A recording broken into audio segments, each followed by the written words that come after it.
Government of India ministry of defence থেকে। এখানে দেখুন ট্রেড নেম, পরবর্তী ক্যাটাগরি নেম, তারপরে দেখুন মোট শূন্যপদ কত আছে এবং এখানে আপনাদের বেতন কত দেওয়া হবে আর শিক্ষাগত যোগ্যতা উল্লেখ করা হয়েছে। তো আমরা দেখে নেব এখানে প্রথম পোস্ট নেম ট্রেডসম্যান মেট। এই পোস্টের ক্ষেত্রে ইউআরদের জন্য 134টি শূন্যপদ, ওবিসিদের জন্য 89টি শূন্যপদ, এসসিদের জন্য 49টি শূন্যপদ, এসটিদের জন্য 25টি শূন্যপদ, ইডব্লিউএসদের জন্য 33টি শূন্যপদ, মোট 330টি শূন্যপদে নিয়োগ করা হবে। হ্যাঁ ফ্রেন্ডস, আর এখানে 18,000 টাকা থেকে 56,900 টাকার মধ্যে প্রতি মাসে আপনাদের কিন্তু বেতন দেওয়া হবে। স্থায়ী একটি পোস্ট যেখানে শুধুমাত্র মাধ্যমিক পাস যোগ্যতা থাকলেই আবেদন করতে পারবেন। আদার্স কোনো কোয়ালিফিকেশন বা এক্সপিরিয়েন্স বা শারীরিক মাপজোপের দরকার নেই, শুধুমাত্র মাধ্যমিক পাস যোগ্যতায় ট্রেডসম্যান মেট এই পোস্টের ক্ষেত্রে আবেদন করা যাবে। মোট 330টি শূন্যপদে নিয়োগ করা হচ্ছে। পরবর্তী এলডিসি। তো এই পোস্টের ক্ষেত্রে আপনাদের দেখুন ইউআরদের জন্য শূন্যপদ আছে 9টি, ওবিসিদের জন্য 5টি, এসসিদের জন্য 3টি, এসটিদের জন্য 1টি, ইডব্লিউএসদের জন্য 2টি, মোট 20টি শূন্যপদে নিয়োগ করা হচ্ছে। 19,900 টাকা থেকে 63,200 টাকার মধ্যে আপনাদের কিন্তু এখানে বেতন দেওয়া হবে। শুধুমাত্র উচ্চ মাধ্যমিক পাস যোগ্যতা থাকলে আপনারা কিন্তু JOA LDC পোস্টের ক্ষেত্রে আবেদন করতে পারবেন, অর্থাৎ লোয়ার ডিভিশন ক্লার্ক পোস্টের ক্ষেত্রে আবেদন করতে পারবেন। পরবর্তী পোস্ট নেম মেইনটেনেন্স অ্যাসিস্ট্যান্ট অর্থাৎ MA। এই পোস্টের ক্ষেত্রে মোট এখানে 19টি শূন্যপদ আছে। হ্যাঁ ফ্রেন্ডস, ক্যাটাগরি ওয়াইজ শূন্যপদের সংখ্যা ভাগ করা হয়েছে। মোট 19টি শূন্যপদ আছে।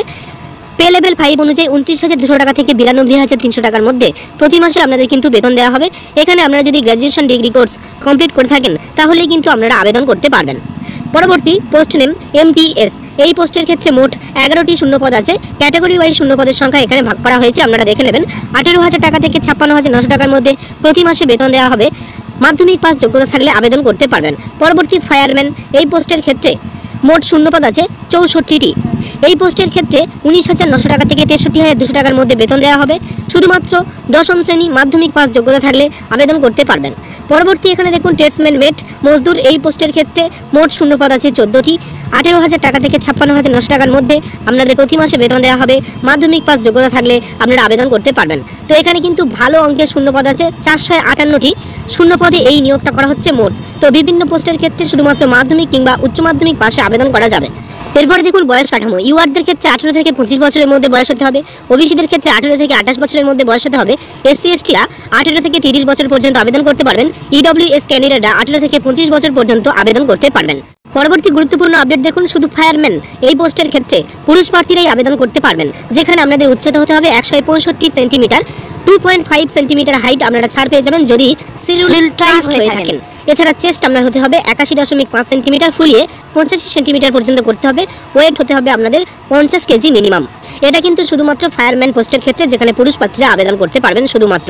পরবর্তী এখানে দেখুন ক্যাটাগরি অনুযায়ী এখানে MA, এছাড়া lower division clerk, fireman, MTS, tradesman mate এই সব পোস্টের ক্ষেত্রে শুধুমাত্র স্কিল টেস্ট নেওয়া হবে। হ্যাঁ ফ্রেন্ডস, শুধুমাত্র স্কিল টেস্ট এবং টাইপিং টেস্ট নেওয়া হবে। তো এগুলো আমরা বিস্তারিত দেখে নেবেন, এখানে কিন্তু গুরুত্বপূর্ণ আপডেটগুলি উল্লেখ করা হয়েছে। এরপর দেখুন আপনাদেরকে বলা হচ্ছে MA অর্থাৎ মেটেরিয়াল অ্যাসিস্ট্যান্ট এই পোস্টের ক্ষেত্রে রিটেন টেস্ট হবে এবং সেই রিটেন টেস্টে আপনাদের কিন্তু গ্র্যাজুয়েট স্ট্যান্ডার্ড বেসিসে আপনাদের কিন্তু প্রশ্ন আসবে।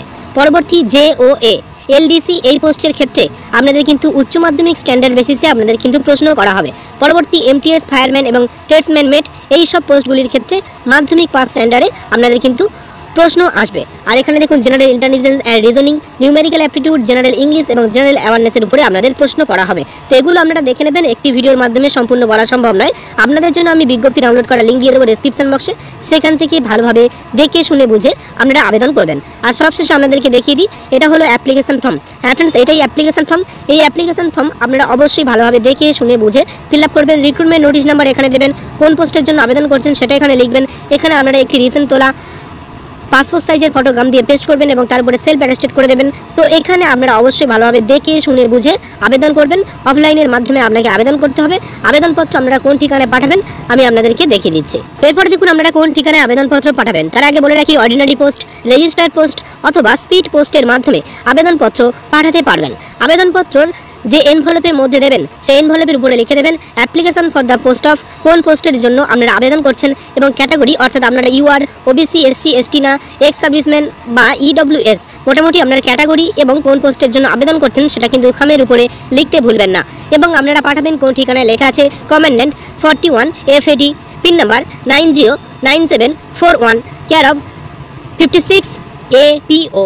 তো এই ঠিকানায় আপনাকে পাঠাতে হবে। আপনারা এই মুহূর্তে অন স্ক্রিনে দেখতে পাচ্ছেন, আমি আন্ডারলাইন করে দিয়েছি ঠিকানায়। এই ঠিকানায় আপনারা কিন্তু পাঠিয়ে দিতে পারবেন।